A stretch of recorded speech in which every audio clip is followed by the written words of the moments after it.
कल्याण बनर्जी थोड़ी कानों को ठीक रखो। Kalyan Babu, thank you sir. Sir, although in the answer at the last paragraph it has been said there is no pending liability for the wages component under Mahatma Gandhi NREGS for the financial year 2023-2024. Sir, for 2022-23 and 2022-23-24, no, not a single amount has come from the central government so far West Bengal is concerned.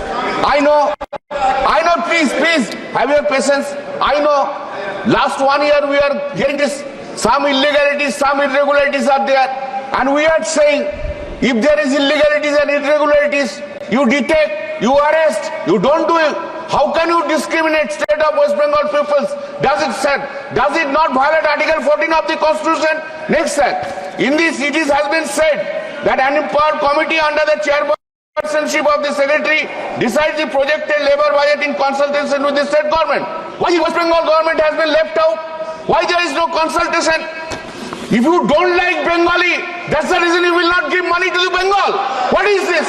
Yes, you don't have anything to do with it. This is not proper. Every time Bengal is being deprived of, I know come up from the but why? माननीय मंत्री जी please, माननीय मंत्री जी आप बीच में नहीं। No, माननीय मंत्री जी,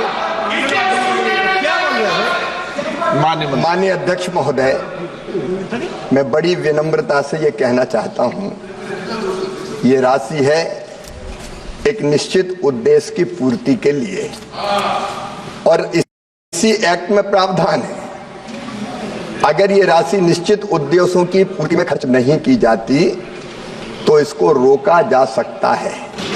पश्चिम बंगाल ने, माननीय अध्यक्ष महोदय, बड़े बड़े कामों को छोटा करके कुछ निश्चित लोगों को लाभ पहुंचाने का अपराध पश्चिम बंगाल की सरकार ने, माननीय अध्यक्ष महोदय, इस योजना के अंतर्गत अपात्रों को पात्र कर दिया गया और पात्रों को अपात्र कर दिया गया। ये प्रमाणित हुआ है, ये सिद्ध हुआ है। माननीय अध्यक्ष महोदय, ग्रामीण विकास की योजनाओं के नाम बदल दिए, नाम बदला नहीं जा सकता। प्रधानमंत्री आवास योजना का नाम बदल के अपना नाम इन्होंने रखने का अपराध किया है। माननीय अध्यक्ष महोदय, उस योजना के अंतर्गत भी अपात्रों को लाभ दे दिया और पात्रों को बाहर कर दिया गया। माननीय अध्यक्ष महोदय, ये राशि दुरुपयोग के लिए नहीं है, अपात्रों को लाभ पहुंचाने के लिए नहीं है। जो गड़बड़ की गई वो सिद्ध पाई गई, उस पर भी पश्चिम बंगाल सरकार ने कोई प्रभावी कार्रवाई नहीं की। मोदी जी का कहना है, हमारे प्रधानमंत्री जी का, सबका साथ, सबका विकास, सबका विश्वास, लेकिन राशि का दुरुपयोग नहीं होने देंगे। जब से एनडीए की सरकार आई है, उधर की सरकार जब थी तब इस राशि का दुरुपयोग होता था, बंदर बांट होती थी, लेकिन मोदी जी का कहना है, ना खाऊंगा ना खाने दूंगा।